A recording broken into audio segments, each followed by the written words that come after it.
मुंबईमध्ये काल मविया आणि मनसेकडून सत्याचा मोर्चा काढण्यात आला होता।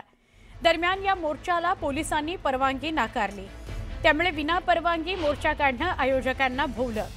मोर्चाच्या आयोजकांवर मुंबई पोलिसांकडून गुन्हा दाखल करण्यात आलाय।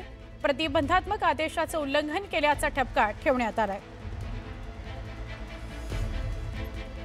दरम्यान आम्ही आंदोलन केलं, आमच्यावर गुन्हा दाखल केला, पण भाजपनेही आंदोलन केलं, त्यांच्यावर गुन्हा दाखल का नाही केला असा सवाल मनसेचे नेते संदीप देशपांडे यांनी केला। माझा प्रश्न असा आहे, ठीक आहे, आमच्यावर गुन्हा दाखल केला, काल भाजपने जो काय सोपट एक 4-5 लोकांना घेऊन जो मुकमोर्चा काढलेला, त्या मुकमोर्चाची परवानगी होती का? मग त्यांच्यावर गुन्हा दाखल झाला का? मग एकट्या मनसेवर आणि महाविकास आघाडीवर का गुन्हा दाखल झाला? आणि आम्हाला या केसेसचा फरक पडत नाही, खरं सांगायचं तर अशा अनेक केसेस आमच्या अंगावर आहेत। त्यामुळे अस्वलाच्या अंगावर एखादा केस आला काय आणि एखादा केस गळाला काय त्यांनी काही फरक पडत नाही। आम्ही असल्या केसेसना भीक घालत नाही आणि घाबरत सुद्धा नाही। पुणे महापालिकेच्या विरोधात नागरिक आक्रमक झालेले आहेत। कामं होत नसल्यानं थेट मुळा आणि मुठा नदी पात्रात उतरत आंदोलन करण्यात आले। त्याच्या आधी आपण एक बातमी बघणार आहोत। सचिन सावंत यांच्या संदर्भातली बातमी आहे। भाजपचा अल्पसंख्याक मोर्चाचा अध्यक्ष रोहिंग्या होता। रोहिंग्यांचा भाजपला उपयोग होतो असं सचिन सावंत यांनी म्हटलेलं आहे।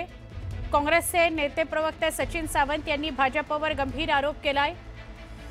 भाजपचा अल्पसंख्याक मोर्चाचा अध्यक्ष रोहिंग्या होता। काँग्रेस प्रवक्ता सचिन सावंत यांनी मंगलप्रभात लोढा यांना उत्तर दिलंय। लोढांनी केला होता रोहिंग्या मतदार असल्याचा आरोप असंही त्यांनी म्हटलंय।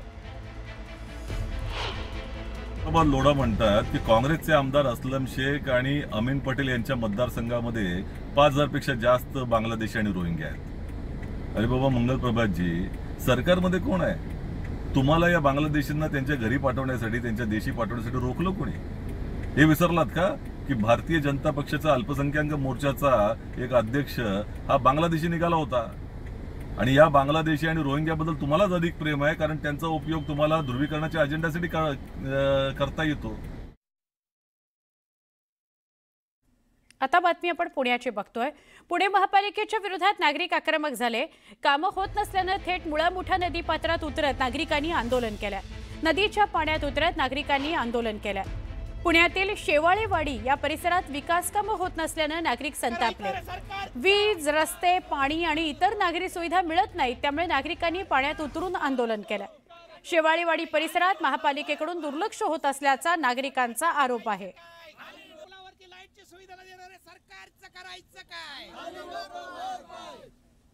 अरे अंगणवाडीचं करायचं काय? शौचालयाची सुविधा न देणारे सरकारचं करायचं रे सरकार। नाशिकमध्ये शरद पवार राष्ट्रवादी काँग्रेस पक्षात मोठी घडामोड घडली आहे। विधानसभा निवडणुकीत उमेदवारी केलेल्या उदय सांगळे आणि सुनीता चारोस्कर यांची पक्षातून हकालपट्टी करण्यात आली आहे। सिन्नर मतदारसंघातून उदय सांगळे आणि दिंडोरी मतदारसंघातून सुनीता चारोस्कर यांनी निवडणूक लढवली होती। स्वार्थी आणि दलबदलू मानसिकतेचे तसंच पक्षविरोधी भूमिका घेत असल्यानं हकालपट्टी करण्यात आल्याची शरद पवार गटाकडून काढण्यात आलेल्या पत्रात नोंद आहे।